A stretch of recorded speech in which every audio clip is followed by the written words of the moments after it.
Dear student अस्सलाम वालेकुम। जैसा कि आज हम इस वीडियो में ज़िविट्रियोन आयन के बारे में पढ़ेंगे।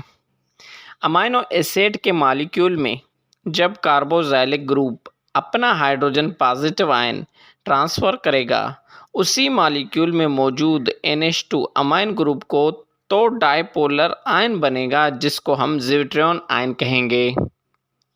एग्जाम्पल में देखें, जैसे ये कार्बोक्सिलिक ग्रुप अपना hydrogen positive ion NH2 amine को ट्रांसफ़र कर रहा है तो डायपोलर आयन बन रहा है जिसको हम ज़िविट्रियोन कहते हैं। और ज़िविट्रियोन जर्मन लैंग्वेज का वर्ड है जिसकी मीनिंग है हाइब्रिड। तो ये था आज का हमारा टॉपिक ज़िविट्रियोन आयन। मज़ीद ऐसे शॉर्ट टॉपिक्स देखने के लिए इस चैनल को सब्सक्राइब करें। Thank you.